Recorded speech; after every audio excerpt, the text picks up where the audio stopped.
It's your weekly Blitz with Chris, keeping you in the game.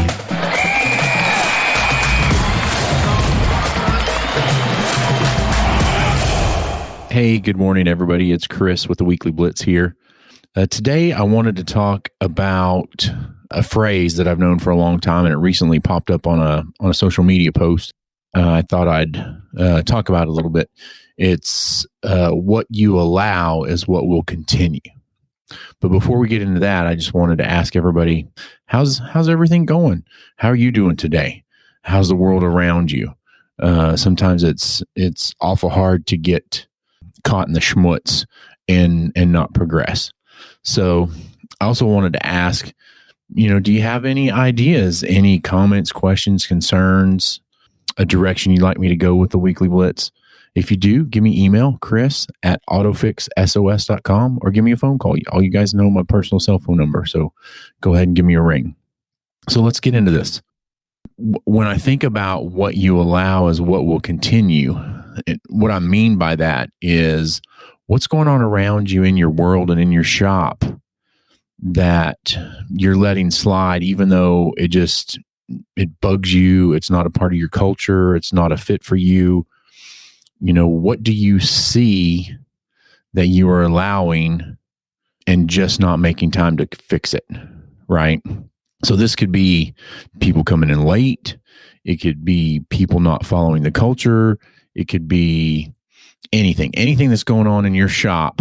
Or, if you think about what's going on politically and socially around you, if there are things going on around you that you don't agree with, why aren't you standing up and taking care of and taking up for yourself?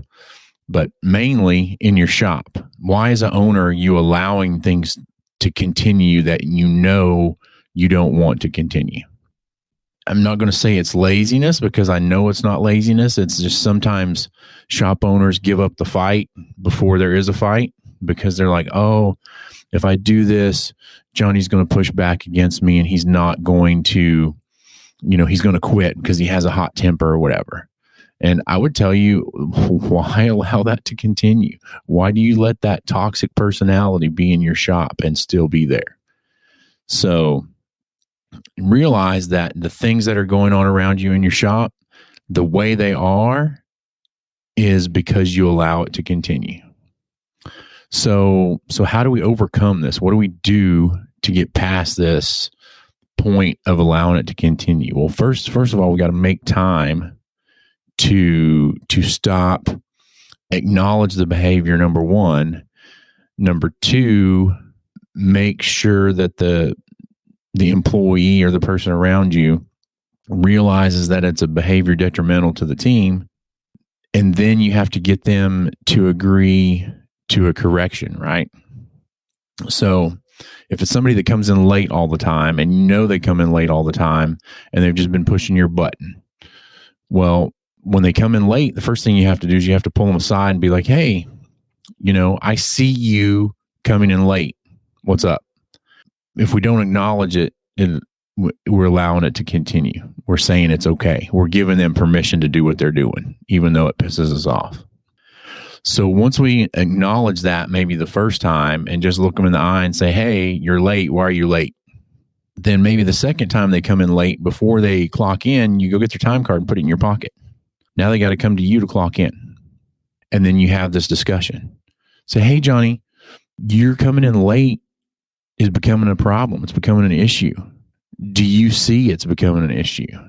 It's affecting those around you, and it's affecting me. So you have to get their buy-in, and you have to get them to understand that it's an issue for people around them.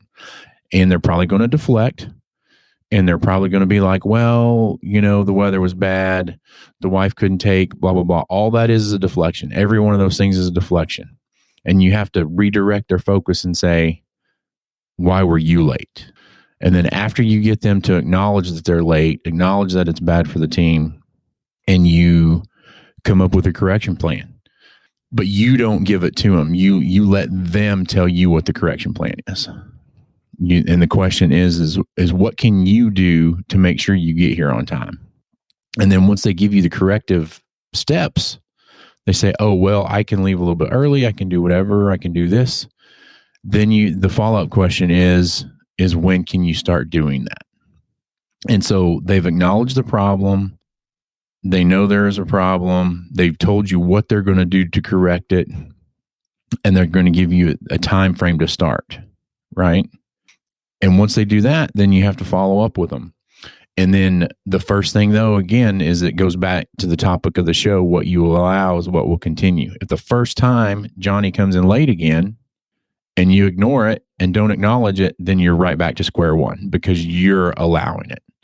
So I'm telling you right now, as an owner, the things that are going on in your shop that you don't like are probably going on because you're allowing it to continue. So I need you to pick yourself up by your bootstraps, tighten your belt, be an owner instead of a best buddy and a friend, and start acknowledging what's going on around you and stop allowing things like this to continue. Okay? If it's bothering you, it's worth fixing. All right? That's it. That's all I got for today. The weekly Blitz. Chris Cotton. Have a great day, everybody.